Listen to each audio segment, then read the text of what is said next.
Welcome back to another episode of Be Our Guest here on Musical Theater Radio. I am your host, as always, Jean-Paul Jovanoff. Today, we are speaking with an international recording artist. He's played more than 1,500 concerts worldwide, and without realizing it, we actually play one of his shows on our station. So that was a great surprise when I figured that out and learned that. It gives me great pleasure to introduce to you the incredibly talented David Serero. David, welcome to the show. My dear Jean-Paul, how are you? It is such I'm- an honor, such a privilege to be on your show. I'm a big fan of you, of what you're doing. So to have me in your show is like, it's a big treat for me, That is very kind of you. You don't have to suck up anymore. It's okay. You don't have to be nice to me anymore. No. I always be nice to you. Grateful for this amazing opportunity. Really. Thank you a million times. All right. So I start out every interview exactly the same. Mm-hmm. Give me your 30-second bio. Who is David in 30 seconds? Okay, so I'm a passionate young man, started out of nothing, from Paris, was born in Paris. My family is from Morocco. I'm an opera singer, an actor, a stage director, a producer. So I've taken some opera concert originally, but I added a lot of stand-up comedy, and I created, some unique shows. And from that, I created my own adaptations of classic, and I love to work 24/7 all the time. You know what? I don't think 30 seconds is enough for all the stuff that you do, but I'm glad you could figure out how to get it down to 30 seconds. Yeah, I tried. Nice. So, I want to take it back to the beginning. Sure. When you were growing up, were you into musical theater and opera and that sort of thing from the beginning, or was that something that grew as you grew older? Oh, that's a good question, Jean-Paul. Well, when I started, I was absolutely not into opera, I love music. I started to play piano originally when I was, I think 7 or 8 years old, around that time, but not really playing. I was like, one note there, one note there. And then I really started to play piano, I believe when I was like 13 or 14 years old. And after I started singing when I was 16, but 15, and it was mostly rock music, So I definitely do not have the voice for rock music, I was a fan of Bon Jovi, so, first you have the French accent, which doesn't sound great on Living on a Prayer. And on that, you add my heavy voice, So, it didn't work out. But I did that, and then I discovered jazz, and then later I started to write my own material, because for me, doing music, you could sing one song there and there of someone else. But for me, doing music was singing your own material. It was never doing something else, And then so I did my own music, and then after I moved to New York, and this is where really things started. When I was, I think, I first came to New York, I was 17 years old or something. But I moved to New York, I was 20, when I had really nothing, just a small luggage, really nothing.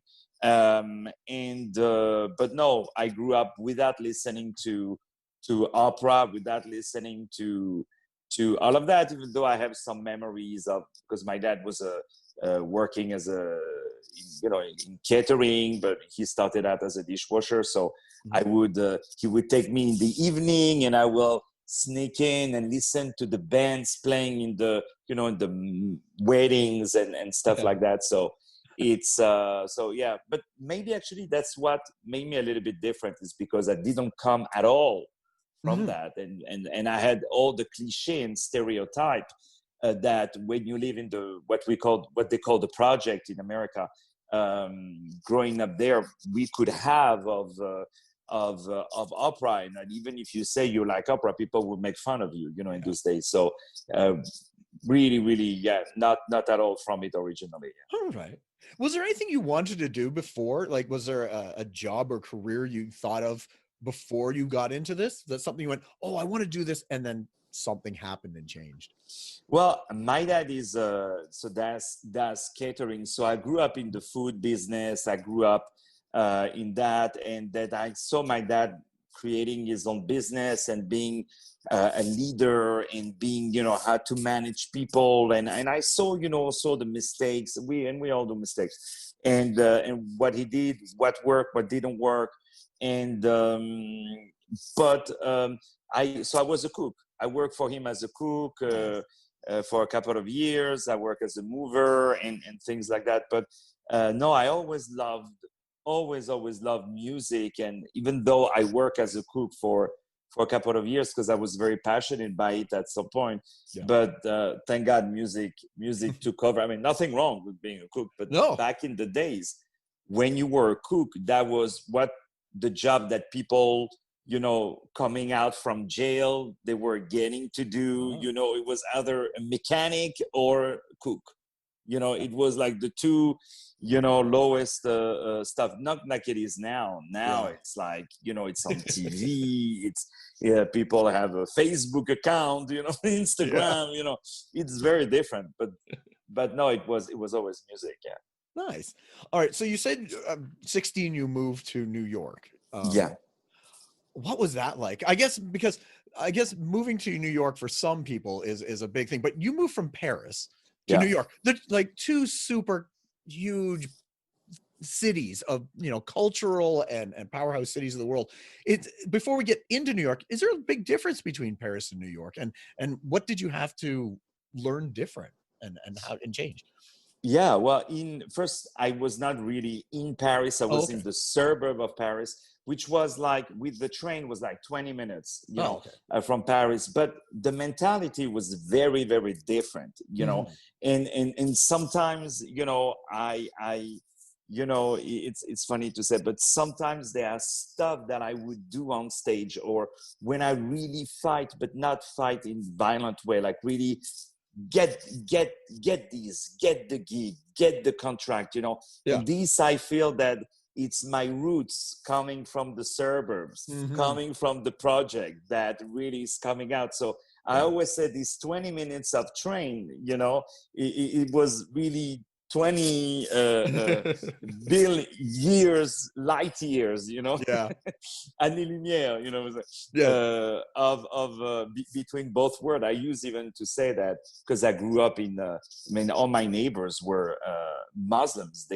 Some of them barely spoke French, or spoke French with a lot of mistakes and stuff. So I grew up in that environment of all the cultures, and I'm very grateful for that. And we were making fun of each other, but respecting each other. There was never had, a single bad word or anything like that. Or maybe, when you're a child, and I always say the joke was like when I was in the suburb of Paris and going to Paris, I used to say, "We're going to France," We're going to France. Wow.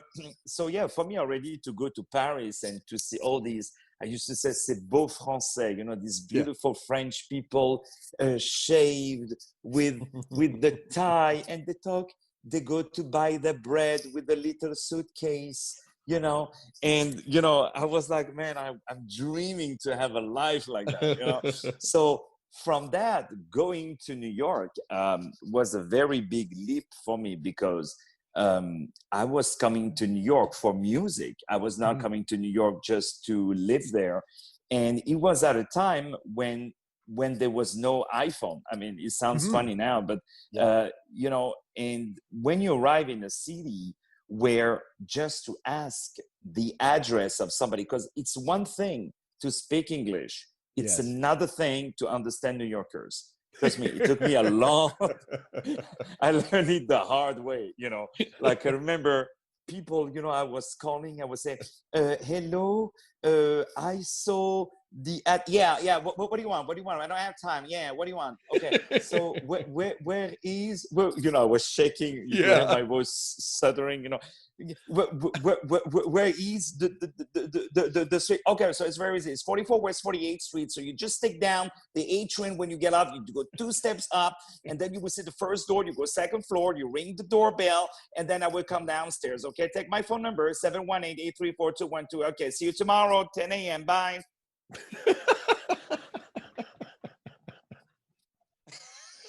I swear to you, Jean-Paul, I was like, I was ashamed to ask, can you repeat? You know, now I'm not ashamed to say, I'm sorry, I didn't get what you say. I mean, sometimes I just don't understand. It doesn't have to do with the fact that it's in English, but even in French, sometimes someone tells you something, you're like, sorry, I didn't get what you're saying. But that time was like, and I was so impressed because, you know, they were very impressive, you know, the American or the American, but the New Yorker, you know, this city makes you harsh in a way, you know.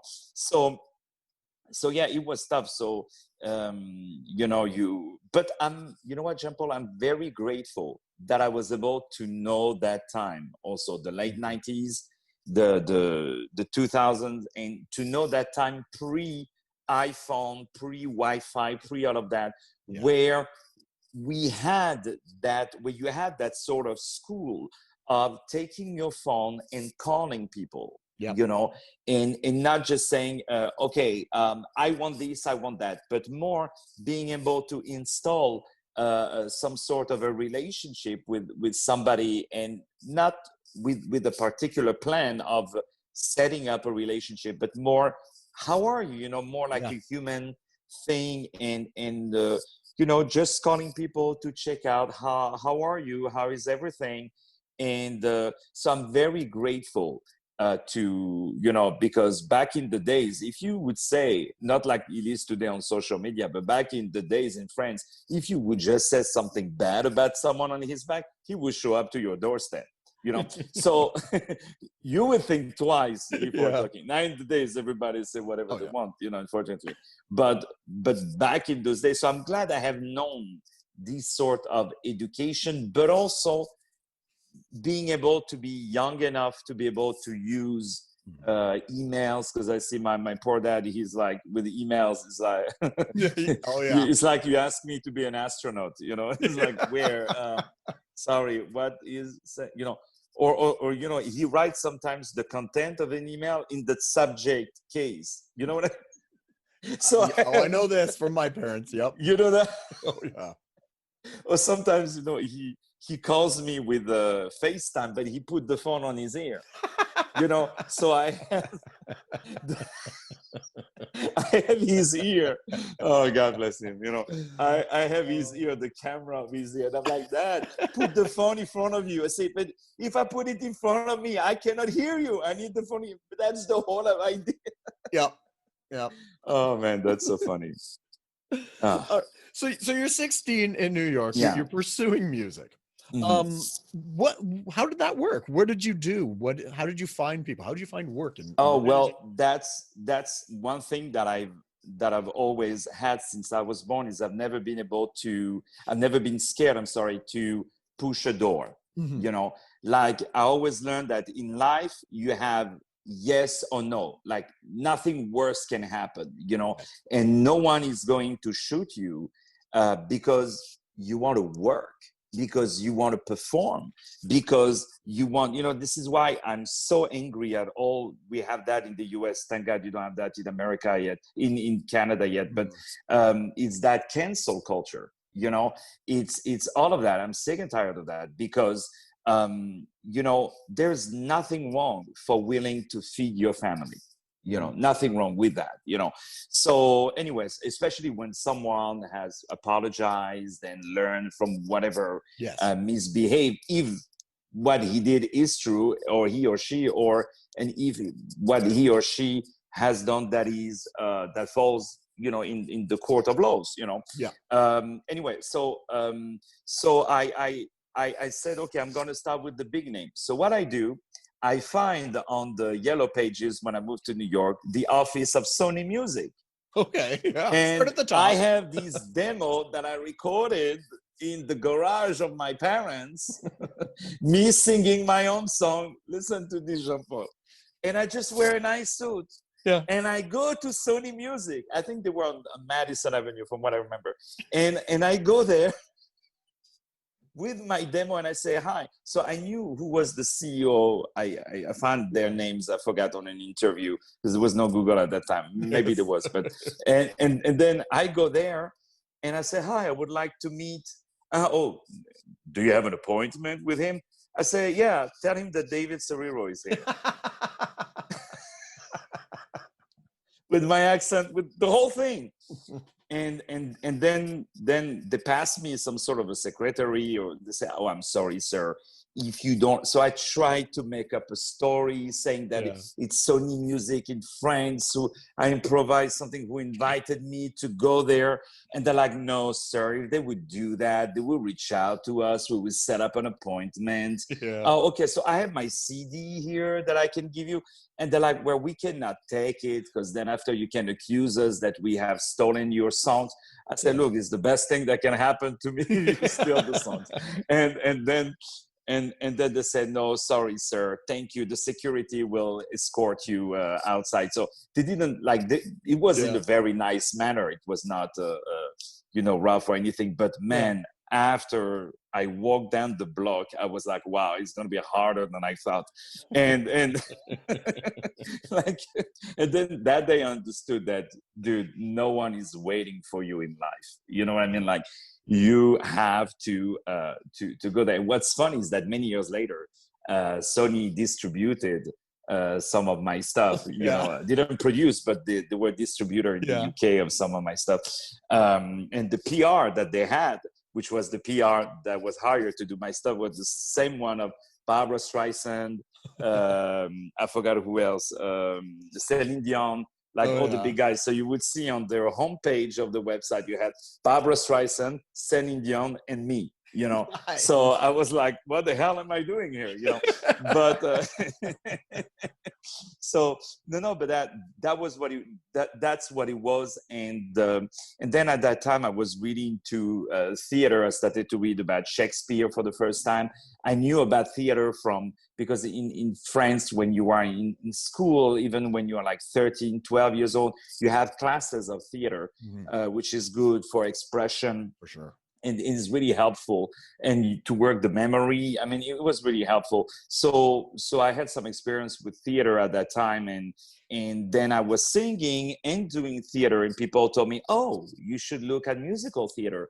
And I was studying in New York at this great school called HB Studio, which was very helpful for me. I had an amazing acting technique teacher named Edouard Morehouse. He taught like all the big guys, goes from Al Pacino to all the big guys. Yeah. And I know when people say that, it sounds like I'm as good as Al, Not at all. You can work with the same teacher. I guarantee you can suck as well. So for sure. And man, I'm so glad that, talking about it, Jean-Paul, that I had teachers that were, today, people, the millennials, will call these teachers abusive teachers. But back in the days, man, they were so strong on me. They would tell me, you are shit. You are terrible. I don't know what you want to do in your life, but you're not capable of learning one single page. Shame on you. Get the hell out of my class. I will refund your scholarship, even with my own money. I don't want to see you. And man, I remember his class. On the first day of the class, there was like maybe 100 people. By the last, after 1 month, we were only like 5 or 6, because a lot of them were like, oh no, he's too rough, But then after, it pushes you to come back and to prove to the other that, but again, not in a bad way, to prove to the other that the person that, no, I'm capable of working. I didn't work enough last time. I got this. But now I'm going to show you that I can study. This is why when people say in this industry, it's about luck. It saddens me when people say that, because sooner or later in your life, it comes to a choice.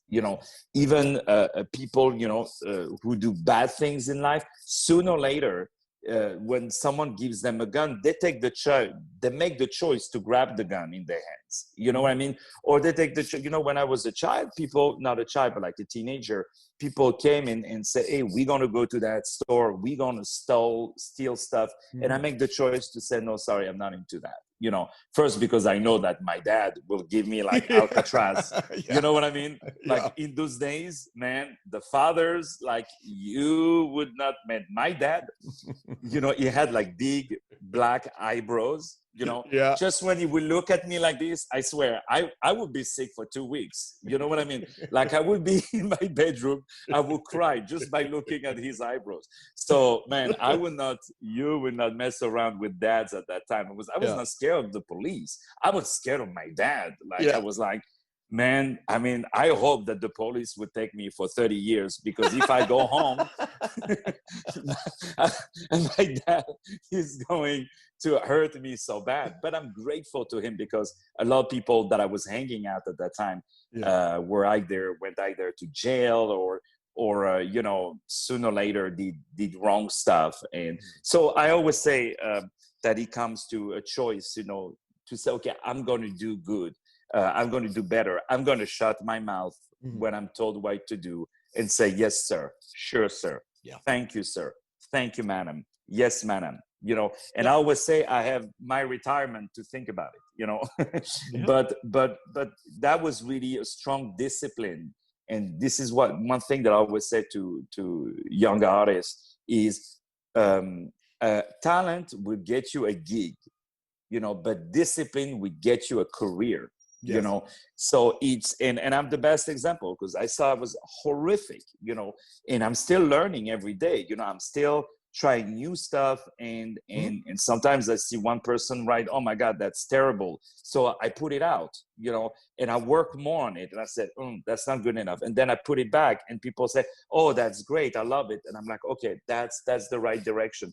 But now I send it to people, and they give me their opinion, and they people who are not at all from the business, people who are really 100% in the business, some big names, some small names, friends, who really tell it to you like it is, But yeah, I'm very, very grateful that I had all these great teachers. So I was doing musical theater, started to audition for some of them, more going to the acting gigs in New York, and then one day people told me, you have a voice for opera, and I thought opera was, all the singers were like 500 pounds, that it was in German for 8 hours, that it was only for elderly people, that it was, that people were sleeping, that, I had this caricatural image, because I didn't grow up from it. Like you see the project image of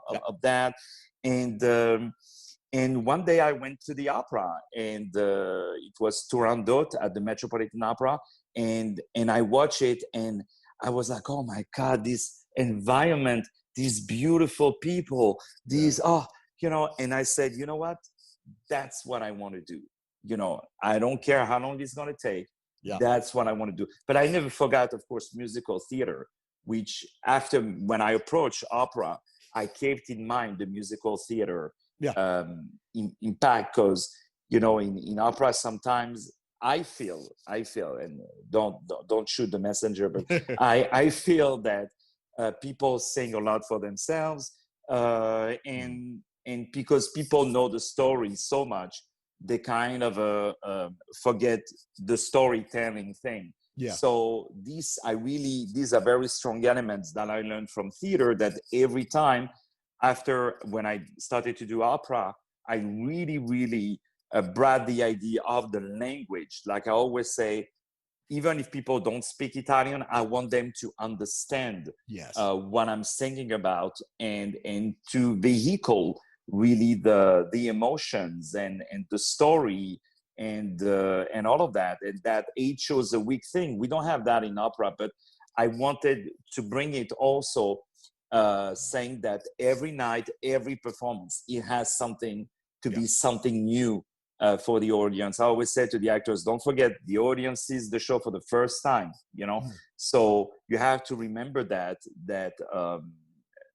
so all these elements really, musical theater really changed me in so many ways. And it was the Phantom of the Opera the first time I saw really a Broadway musical, really. Nice. Very Absolutely. cool. And yeah, a lot of people have hangups about opera. You know, they think it's stuffy or just standing there. But and it was like that. It used to be that way, where the people would just stand there and they'd sing and You're absolutely not right. movement. But now I think musical theater and opera are kind of melding together. And you find, I think opera's taking little bits of musical theater, and musical theater is taking little bits of opera, and it's changing it and making it more palatable for more people, which is fantastic, because opera Absolutely. it's beautiful, it's big, it's powerful, it's dramatic, and unfortunately more people don't get to see it because they're turned off because of, you know, preconceived notions of the way it was. So That's you're also bringing that one I'm sorry. No, but that's you bring a very good point, Jean-Paul. But this is one thing that when I started my own productions and to put my own shows, this is something that I really try to bring into opera, that I took not just from musicals but from pop. You know, also it's not necessarily the content. The content will always be the same, but it's the way you bring it. You know, by example, Nespresso, you see, they didn't invent coffee, but they invent an easy way, a trendy way, a classy way, with the what else, with the glamorous way, what else, you know, with the glamorous way of consuming the coffee. It's like with Apple. Apple did not invent music, but they invented a way with iTunes, with the iPods, to consume music that has changed the world. So opera doesn't need me, but the thing is to have a young persona to sit and to listen to opera, that's where the challenge is. So when I started to bring my own shows back then in Paris, because after from New York, I lived there, but after I moved back to Paris, because in America, people love me too much. They say, you have to leave the country. You know, say, we love you, just get out, please. You know, we have so much love, we cannot content it. You know, just get the hell out, please. I was reading that online. Yeah, that's the first thing that pops up on Google with your name. I know. No, but I had the visa for 3 years and it expired. And then I realized that, okay, it would be hard for me to grow in New York. I have to grow in my own country, in my own language. And once I get big there, then America will come in. This is where you really enjoy America, is when America brings you. When you go there, I mean, you can start. I mean, I did that, but I said at some point, because you enter in a circle thing where you have to pay for your rent, your food, and everything. And at the beginning, you do productions that are pro bono. So you cannot leave that 9 to 5 job, because you know you want to do that production, but also you have the bills at the end. You know, and in New York, it's so amazing that every month you have something new. You know, like a medical bill, boom, another, you know, there is always something like you're like, oh my God, I saved all that money, I'm so happy. Boom, the taxes. You know, there's always something. Or you meet a new girlfriend, boom, you know, that's it. You know, you're done. You know, all the money is going away now. No, I'm kidding. I'm exaggerating, of course. But no, that's something that I really wanted to bring to audiences, is to tell. You know, I tell them, look, I grew up from the project. You know, I thought that opera was this, was that. There is some of it. You know, there are some opera that are, you know, like, you know, forever, that I'm bored with. But I promise you, what I will present you is the best of it. I'm taking young singers, and you will see that there is something fresh to it, you know. And also, a lot of the time, if you don't know what the singer is singing about, if you don't know the context of the story, you might, get off of it, very quickly. So I created this sort of series of concerts where I was bringing all the singers, but I was also explaining what was going on, like an MC. There's never been that in opera. An MC, and I was saying jokes and making fun. And then I created a program with the French government, the education department, where I was going to schools to talk about opera, and I was taking kids, bring them on stage, and then do like opera scenes with them. It was really very successful. And also with the French government, with the health department, I was going to hospitals and to sing for young children and bring them some opera and making fun for them. So for me, it was very teachable, because I was like, if you can catch the attention of a singer, of a child, for, then after adults in a theater sitting who have bought the tickets, you'll be able to do something really good. So it's very interesting what you said, Jean-Paul. So that really also guided me always, that in the audience, I have half of the audience who has never seen an opera, never seen a musical, never seen a classical theater piece, because I do a lot of those. And I have the people who know absolutely every single line, So I even have people, when I did Shakespeare, who say, oh, on that phrase you did ta ta ta ta ta, it was ta ta ta da da, And another one to be, you breathe between these two phrases. Why? Well, because you have to breathe, and it's like, yeah, but usually people don't do it. Yeah, okay, you're right, but I thought by breathing was adding, sort of a new expression into it. So that's the thing. But really, what made me I would say a little bit known in Paris, what established my brand was really my concerts, because there was, at that time, and I'm talking is like more than 15 years ago, at that time, Jean-Paul, people were telling me, are you crazy that in the same concert you're singing Mozart and Verdi? So I'm like, oh my God, thank God they don't know that I'm singing in the same concert Mozart, Roger Hammerstein. They don't know that I'm singing some jazz stuff. They don't know that I'm singing a lot of black music, a lot of Jewish music, a lot of Russian music, that I'm singing all this stuff, because I would do Billie Jean in an operatic version, People were like, what? And I would do the joke. I said, this is a new Verdi opera. They have just rediscovered it. And, so this is something new, and I start, she was more like a beauty queen, so we start like that. People were they thought it was very funny. But yeah, so in my concert, I was putting some opera, some musicals, some jazz, some music, but I would talk to the audience. I will arrive like, hello, how's everyone feeling?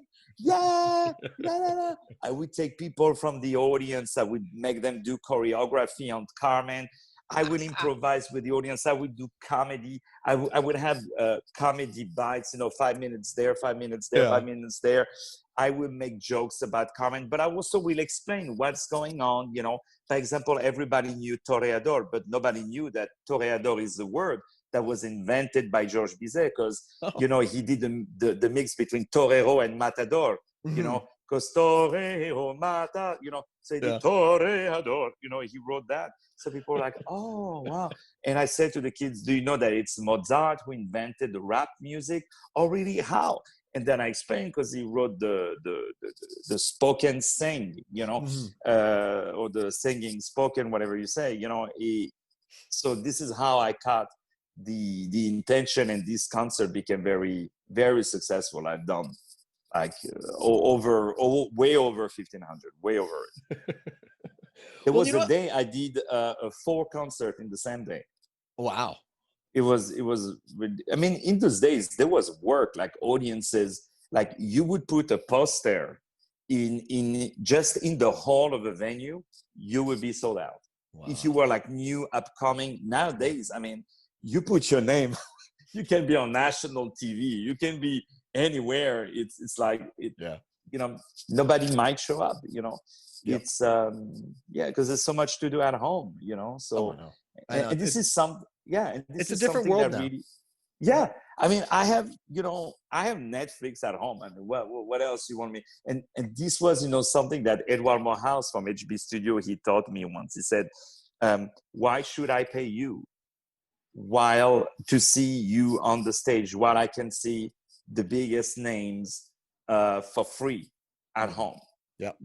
So you if you have the answer to that, this is how you will find what will make you unique, and people pay only for what is singular, for what is unique, for what you can bring and what nobody else has. Well, let's transfer from that, because your concerts, as you said, you sing Billie Jean in opera, you do Verdi, you do Mozart, you do jazz, you do all this stuff. So let's transition into Scarface, Oh the Al yeah, Capone musical, which has hip hop elements to it. So tell us a yeah. little bit about Scarface, the Al Capone musical, because I know you contacted me, you sent me a song, and we played it Yeah. on the station, and it's great. So tell Oh, us a little thank bit about you. it. Well, first of all, thank you so much for talking about it. Well, first of all, it's one of the very first time that I really talk about it in depth. So, um, I, um, I of course played all these theater roles, musicals, and opera, but um, I've done it so much that I wanted something new. I wanted new material. I wanted some new stuff. Like recently, I did a musical about Anne Frank by my friend Jean-Pierre Dida. Was very successful off Broadway, and we had another series of 10 performances, but I had to shut it down like 2 hours before the premiere because of the lockdown, the lockdown of the COVID. Oh no. So 2 hours before the curtain up, 2 hours before, I had to shut it. It was really tough, but hopefully we're going to play now in March 2021. Hopefully, I reschedule everything 10 times, but anyway.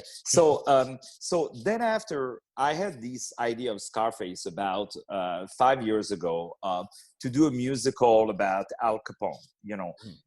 But I was like, okay, I didn't feel, with all due respect to other people who write new material, of course, I didn't feel that it would be great to add new material for his character. So for some reason, originally was to take the songs of the Prohibition era, the songs of his era, basically, the 20s, the 30s, around that time. So that was the original idea. And after, I was like, so I recorded the first demo. So there was the song "Brother, Can You Spare a Dime?" And I was like, yeah, but then after I moved back again to New York, and I was in New York and I started from zero because my ex-best friend robbed all my money. So I was like without any money, moving again from New York. And trust me, New York's not the city that you want to move in broke. So you want to come with gold in your bags, like, how much is the sandwich? What? $14? No, honey, I didn't ask to buy the whole rayon. I just want one sandwich, okay, do you include the drinks, the dessert, the table, the chairs? So anyway,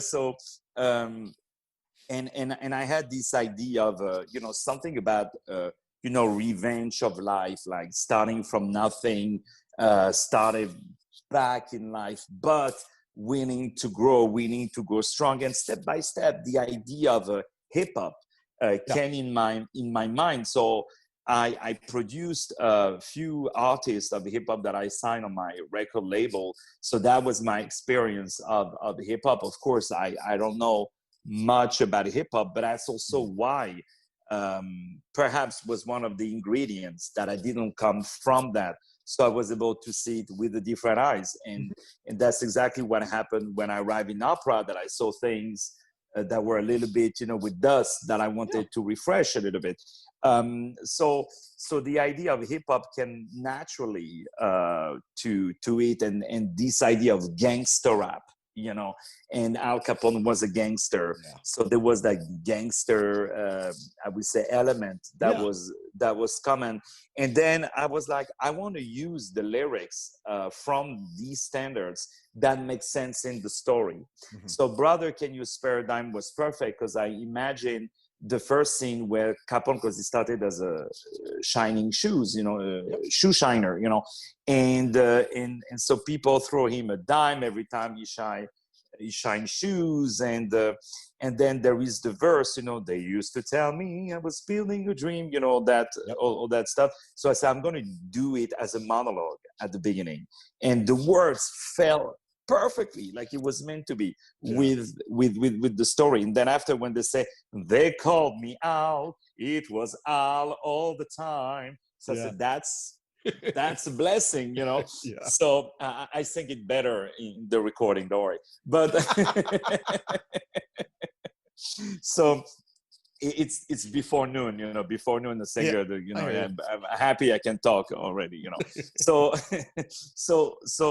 that song really, really for me defined the musical. And then after I saw, okay, he goes in, he makes it, he goes to a club, he tells the story of that girl named Minnie, oh, Minnie the Moocher, so he tells the story, and I made that song a little bit hip hop. I rearranged a little bit the harmony, so and that working on another single called My Heart Belongs to Daddy, about one of the mistress of Capone. She arrives in the brothel and she sings for Capone, and this is all hip hop. So this is really how that musical started. And I tried to watch a little bit all the stuff that were made around Capone, and it was more like they were focusing on the story.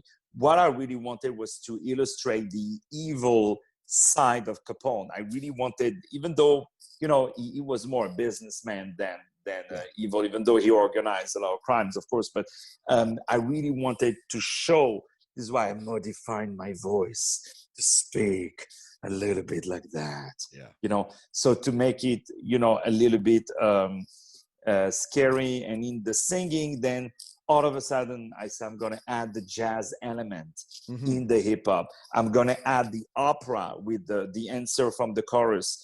And then also I imagine the visuals of dancers dressed with the 20s, 30s costumes, but with shiny diamonds like the hip hop guys wear, with Ray-Ban sunglasses and the hat on the side, with hip hop choreography, with the new Bentley, like the brand new that you have now, the brand new, and Al Capone comes out. Like, this is what I imagine. I imagine also as a TV series, as a movie, musical film also. So I wanted all of that. And I also wrote parts such as the right arm of Al Capone, a guy in the style of Notorious B.I.G. Like, I really wanted an African-American rapper who is also living the same struggle of Al Capone, and they both want to make it. This is why at the end I say, I would say the world is yours, which we hear on the Scarface with Al Pacino, the world is yours, if we could reach the top, the world would give in. And then I change it and I put, if we can reach the top, the world will give in, Al Capone, And so in the way you said Al Capone without urban sound, and I wrote also the additional rap lyrics to I didn't want it to be cheesy or anything, so I to keep it really, really serious, and so far really I'm very, very happy of the result. And jazz is hip hop and hip hop is jazz. I believe this is two forms of expressions that have really, really a lot in common, because it was both a very strong way of expression that they were in those days. So this is really how it started, Scarface. And I must say, now people are interested to have it now for me to bring it to a musical film, so before even to do it on the stage, you know. So I first want to finish the soundtrack. Yes. I want to do it like the soundtrack of a movie, you Mhm. know, really, this is how I want to do it. And also with the mix, I mixed it really like you're listening to a movie, the soundtrack of a movie. This is really how I produced it. And I play all the instruments in it from A to Z. I do the whole thing from A to Z. And so I first want to do the soundtrack, and then from there, I'm pretty sure it's going to go first for a movie, then for a stage. You know, I mean, these days with the COVID, it's easier to build a movie than to Yeah, I know. than to do anything on stage, because I think we're going to perform stage in 2042. You know, so the you know, it's sad, best. but Yeah, I you know, at best, you know. So yeah, no, and so of course there is the comparison with Hamilton and this new thing, but it's very, very different. I mean, I wish it would be like Hamilton, of course, but you know, like, wish me 1%, you know. I live with that. I'd be happy with it, you know. But I must say that the fact that there was Hamilton, I think, opened also the door for a musical like Scarface to be brought. But I had the idea of the hip hop way before I saw Hamilton. But the way it is saying, the way it is very different from Hamilton. And Hamilton for me is a simple masterpiece. It's one of the greatest musical ever written. And I saw it actually. My agent was the same one who represented Hamilton. He was represented me and Hamilton and other clients, of course. And I was able to see it that way because you couldn't get a ticket for a while. And boy, when you see that show, this is something that I learned in life is when something works, when it's a success, always go to see it. Because a lot of people are like, oh, it's great. I don't need to see it. I don't want to see it, you know. When it's a success, go to see it, because you have to learn from these elements of saying why that show is spectacular, why that show is successful. Same story when, by example, I auditioned for shows or for opera or for whatever stuff, and I didn't get cast, and they cast somebody else. I always went to see the show, you know, because I wanted to see how come, and I didn't mean that in a bad approach or unhealthy approach, but I was like, I want to know why that guy why did it bring on the table that I didn't bring, you know. And then when you see the other, you're like, oh, I understand. Oh, okay, I got it. Oh yeah, my approach was totally wrong. Oh, okay, I didn't get that. Same story for opera singers or you know, people who really kill it on stage, you know. When you go to see them on stage, you're like, okay, I know what that guy is a superstar. Because maybe you hear on the recording, the voice is like average. But when you go on stage and you see that person, you're like, okay, I understand what that guy is a superstar, because he has a way of looking at the audience or interacting with the audience. So there's so much, you know, to learn from the big guys. So that's what I did with Hamilton. But to get back to Scarface, that's really you know, and you don't have anymore, like in musical, where the lead man is a bad guy, you know, a villain. You see the story of a villain, and when he dies and everything, and there is his right arm who takes his ring back, which was the ring of like the power and everything, and it says to be continued, you know. It's really going to be really, I believe, a great show. And yeah, it pays also a tribute to that beautiful era of the beautiful songwriting, which had a lot to do with the opera, you know, the way it was written, the way it was sang. So I felt really at home with Scarface, you know. So how have you, outside of Scarface, how have you been keeping yourself busy during this COVID times of isolation? You're stuck in your one room New York apartment. Two rooms. Yourself, Two rooms. I pay a lot of two money. rooms? Oh, well, so fancy. please mention all the rooms I have, Jean-Paul, please. Actually, it's not even 2, it's 3 rooms, 3 rooms. So Well, I then. want you really to say, because every time I pay the rent, I feel I'm giving my land, So, I really want you to mention it, because I feel every square foot, I see it on my stuff, but for me, it was a good thing, because first I was very, very tired, because I put together about 10 theatrical productions per season. I hire about 150 artists per season, and you have to deal with all of that. You have to deal with one who is not happy, one who is not like this, one who said that about someone else, and the other is not happy. You have to deal with all that stuff. And so I was happy to get a break, and even when I'm in vacation or go to the French Riviera or something like that, you always have the emails every day. You always have some calls. You always have, so here really, I had days where, besides some advertising, I didn't get a single email, So I was able really to relax my mind and see a better, clearer picture.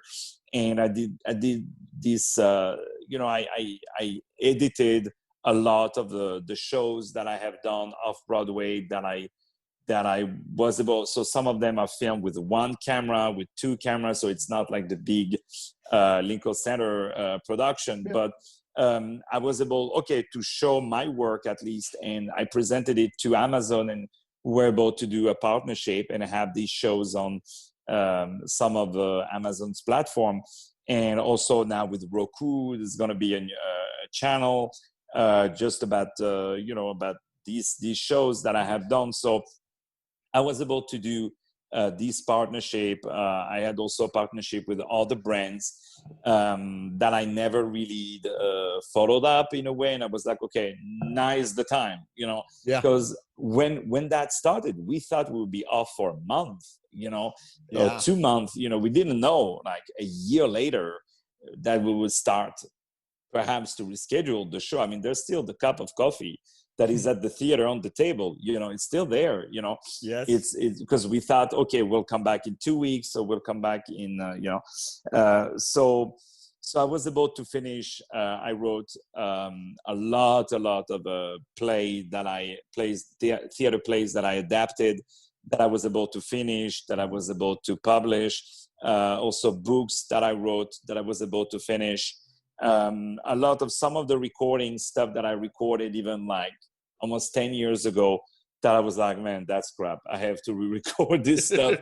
So I was able to re-record it, and a lot of also stuff that I, some audio books, some pieces that I really wanted to record for a long time, some plays that I finished writing, and also I had more time to listen to some artists who submitted to be on my record label, that I kind of put it on the side. But now I reach out again and said, okay, look, now I have more time, so let's meet, let's do stuff. And also still with Amazon, I built a series of documentaries where I'm going to do documentaries about, big people who started from nothing. So I did one with Eli Tahari, very famous fashion designer in America. And so we filmed already 8 nights, like in the editing process. So all this stuff that I really, really didn't have time to do in the regular moments, and also to kind of do some sort of retrospective of all my work, saying, okay, that I have done, what am I doing next? I'm going to design my next 3 years, my next 5 years, my next 10 years. Like, I don't want to be a 70-year-old carrying my keyboard on my back and singing, in a small cafe that no one is listening. And I said, that's something that scares me every day, to tell you the Yeah. truth, Jean-Paul. But I say I'm going to work hard now to make sure that doesn't happen, even though unfortunately you never know, you know. So for me, it was very, very creative and a way to reorganize also a lot of the stuff, created some new products, and did partnership with brands, with a lot of brands, with big ones, and so for me it had a strong benefit, you know, and I have more time, I'm more relaxed. People say you can see it on my face. To me, I'm still ugly, but you know, doesn't. But the mask is very helpful because you see only half of my face. Yes. You know what I mean? You don't have to see the other half. So I was like, "Are you sure the virus cannot get through the eye, so I can have another one, you know, to hide?" That would be also helpful. But no, that stuff that you know, I had the time to finish Scarface also, Yeah. you know, which was something like the first, as the arrangement as you hear it, I recorded them back in 2016, you know, and it was still hanging there. So I redid a little bit the vocals, I rearranged it. So and now really it's a very strong priority of mine. And yeah, I also have an offer to build a network of web TV and web radio. Yeah. Would never be as good as you know, and around the theater world. And I was like, oh, that's something that I would love to do, to build, because I love to. I don't mean to sound, you know, bossy or anything, but I love to hire people. It's a great joy for me to bring people together and create opportunities and create new material.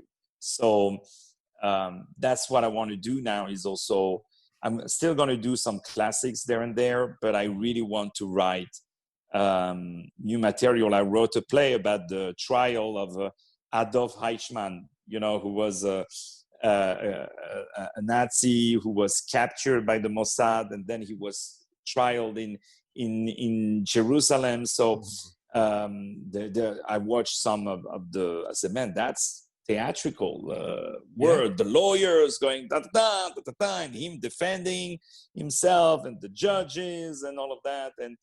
And I said, okay, we have a piece of history that we can, you know. So that is not for now, for sure, but the play is written, so we will see what goes on after. But really, Scarface is going to be, and the fact that my mind is like really free, worries free at least, because when you're a producer, you spend a lot of your time just to fix stuff, just to make sure that problems don't happen, you know, just to take care of that. So when there is none of that happening, you have more time to dedicate to pure artistic work.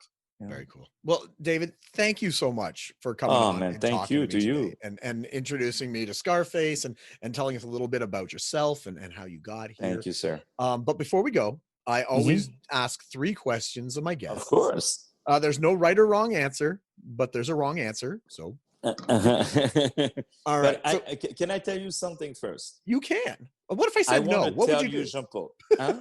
If I said no, what would you do?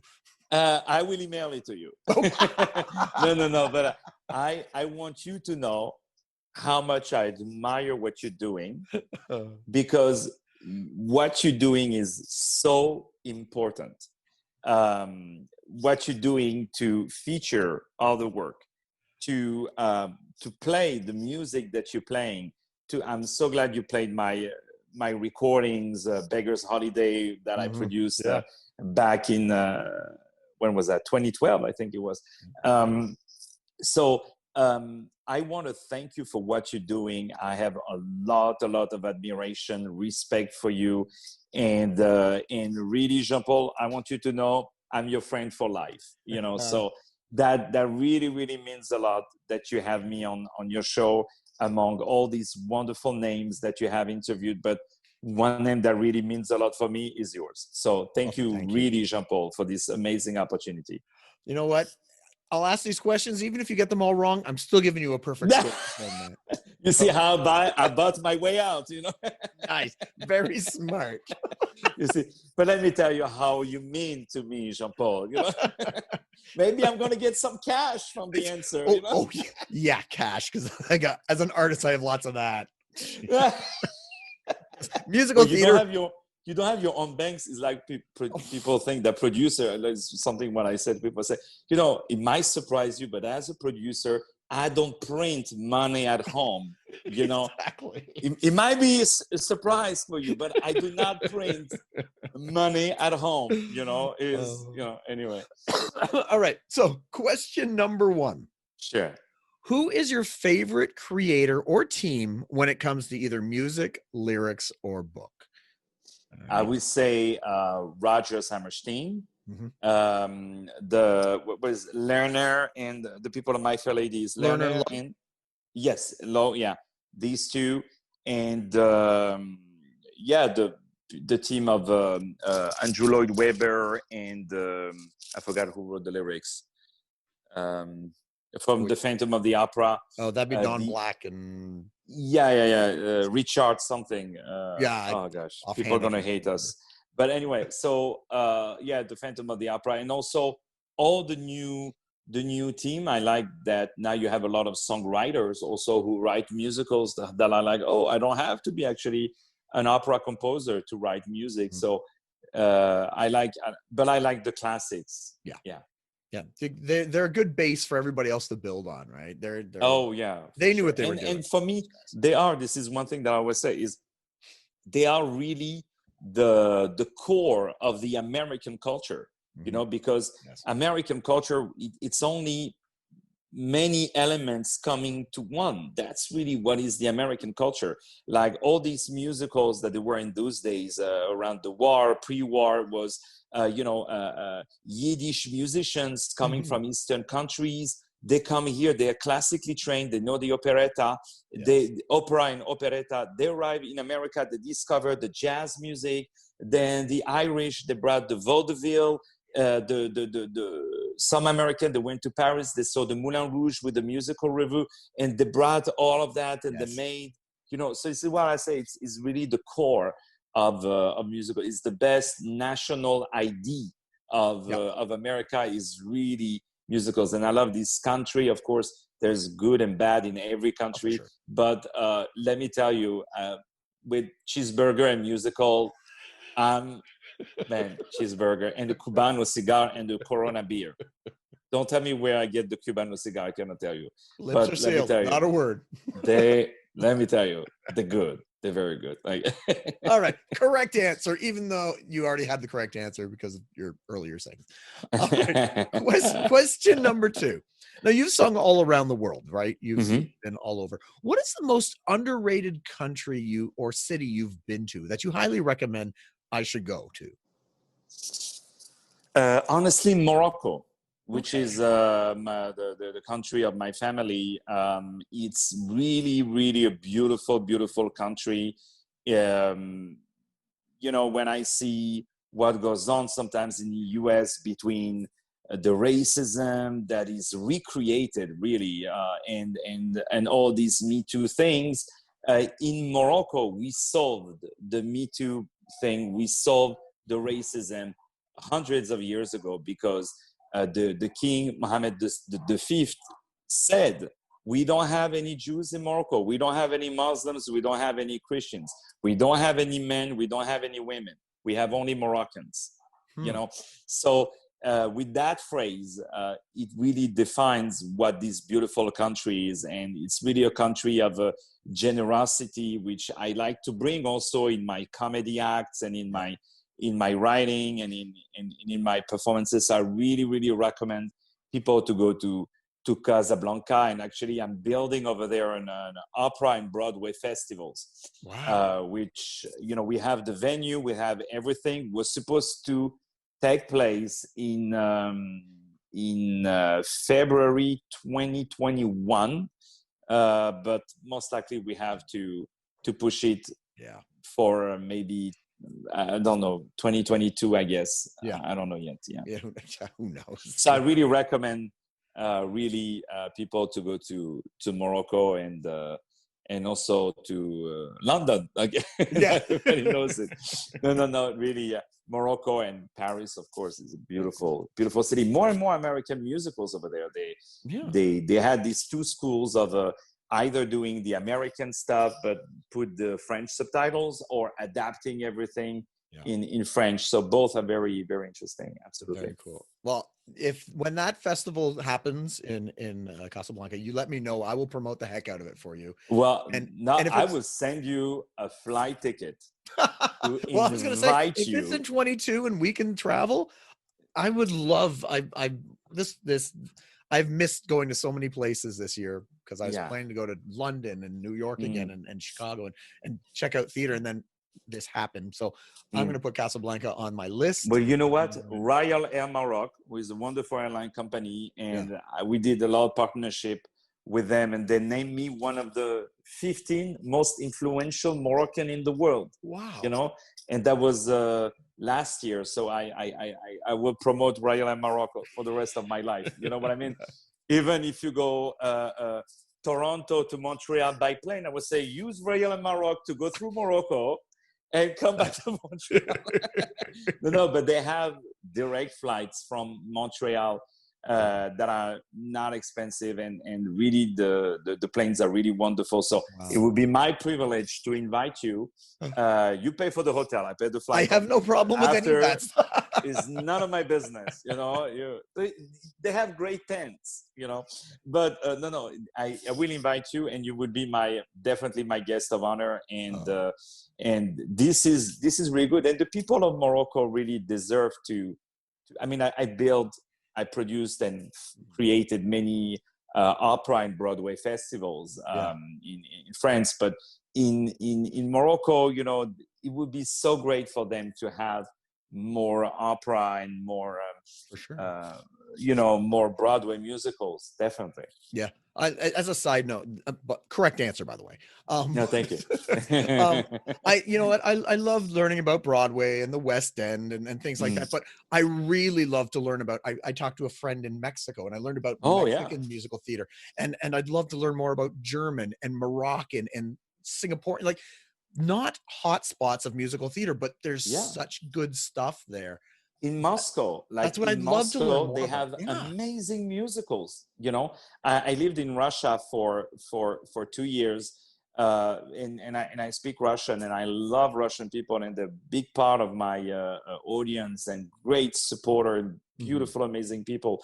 And in Russia, they did, let's say, the right version of The Count of Monte Cristo as a musical. Yeah. They will write a musical about stuff, and it's really, really good. The way they take classics is really amazing. Like, if there is a duel with Serero, in Serero, they do a box ring, you know, and they said it's cool. so funny. It's really great. Also in Israel, in Tel Aviv, they do a lot of a great new musical in Hebrew. In Dubai, also they do a great musical. But I want, you know, as you say, in Africa they have some great stuff. But in Argentina, someone sent me the score. They want me to produce it in New York. Is a very known Maria de something. Oh my goodness, I forgot. I'm sorry. That's Maria something. A very famous tango opera. Oh, wow. You know, yeah, and I have already a big name, a very big star that I know who is attached, who wants to do. She said, "Look, if you want to put it together, I do the lead role of Maria de something. I forgot. Oh gosh, and I said, okay, let's put it together. So we will see for 2022, 23, something like that. Very cool. All right. Again, like I said, correct answer. So final question. Final Absolutely, question. Jean-Paul. Most I important. love that. I love that. I love that. Well, that's most important question. Audience members eating food in the theater during a musical or an opera, yes or no? If it's in the theater, no. Okay. But I created something that I actually even copyrighted. I own the name. It's called the Opera Brunch. Okay. You know, where people, it's like a dinner theater, but for opera. So people first eat you Okay. know, and then they see the show, you know, and then after they have the dessert. So they don't eat while we're Okay. performing, you know, but actually they're very respectful. We clear actually all the plates and the silverware on the table. So for sure they have nothing to play with. Yes. And, but I'm still eating. I said, don't care. You No. finish later, you know, we put it to go for you. So I did that, worked really well. I did also the Broadway brunch with similar thing.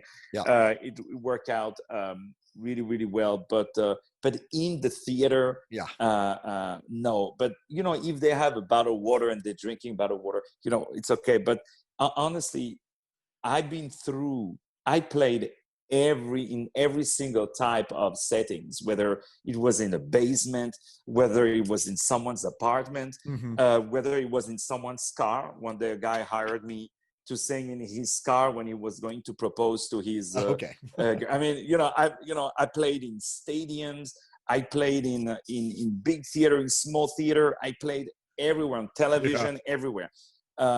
So I'm used to everything, you know. So before I used to get mad, and I used to say it even to the people, I say, turn off your phone, you know. Yes. But now people hate you if you do that. They say, oh, he's mean. How come he's saying that? You know. So, and after people write something bad about you, and but they will not say that. You know, they will say, oh, the show was terrible, and then you look at the name and you see the person on Facebook, you recognize the photo of the person, that it was that person who was using your phone, to whom you said to turn it off. So, you know, but unfortunately, that's the people of today. I saw one day a woman who was clipping her nails during the show. What? I saw once a woman who put her 2 feet on the stage. Like, you know, she was sitting at the first row. I saw one day a guy who was watching a movie on his iPad during the show. Yeah, and at the end of the show, he was in the small venue, like 150 seats where I was performing, and in Paris. And then the guy leaves, and it was the way people were leaving. It was like I was seeing them the way it was in the theater, the exit, and because I was playing one show after the other, you know, in the same day. And so I would shake hands to people, give hugs and everything. I mean, that was back in those days. Now no more hugs, you know. But back in those days, and I said to the guy, but why were you? I'm not mad at you. I just don't care. But I just want to know, why did you go to see a show if it was? He said, look, honestly, I have nothing against you, but I hate shows. But my wife, who is a big fan of you, forced me to go to see your show, you know. And anyway, you know, but you know, sometimes you have, honestly, these impolite people really get surpassed by amazing polite people that you meet someday. There is a guy once, I never forget, he came after me at the show. He said, listen, I really enjoy what you've done, etc., etc. I said, thank you very much. He said, I want you to know that was not the show I came to see. And I'm like, what happened? Say, because in the theater where I was playing, you had 3 theaters, you know, and you say, I went to the wrong door, you know, but because, you know, there was like 20 people in the audience, like it was not, you know, I was starting out. He said, I was like, if I stand up and I leave a minute or 2 after you start, you will see me leaving, you will be depressed. So I said, I decided to stay until the end. And all that, and I was like, we're still friends to this day. And so, you know, you have this kind of a beautiful story at the end. People after the show say, hey, we take you for a drink, we take you for dinner, we take you, and you meet really, really, really great people. So, you know, on the balance, you know, but no, if I see someone eating, I think I would grab the food. You know, I would say, listen, give me some chicken, man. I'm starving on stage. You know, I'm like, give me some stuff, you know. Well, but 3 correct answers. Congratulations. I have no money still, so I can't give you anything. I will play another you're one rich. of your You're rich with your heart. You know? Oh, I do. David, thank you so much for coming on and talking to us today. Thank you, Jean-Paul. So Thank awesome. you. All Man, right. I'm gonna move to Canada. People are so nice over there. I swear, people are so nice. You know, I go to a store in Montreal. I say, I would like to buy this. He said, let me double check. Let me see. Oh my God, I'm so sorry. I don't have. I'm like, dude, so sorry. I thought he lost his mom or something like that. You know, I'm like, dude, it's okay. Don't worry. People are so nice over there. Every time I go to play in Canada, in Montreal, I play more in Montreal than in Toronto. For but sure. I really, really miss this beautiful, beautiful country. It's so cold over there, man, when it gets cold. Oh, man. Oh, my God. That's Like, true. even when you go out, you ask to God, you're like, why? Why you make it so cold? Put the thermostat a little bit up. It's freezing. You know, you don't like people by making it so cold, sir. Oh, man, Again, it is cold. thank you, David, so much. Thank you, Jean-Paul. All right. So we were just speaking with David Serero here on Be Our Guest on Musical Theater Radio. Tune in next week as we'll be talking to a new guest or guests about their life, love, and passion. That is musical theater. I am still your host, Jean-Paul Jovanoff. And until next time, I'll see you.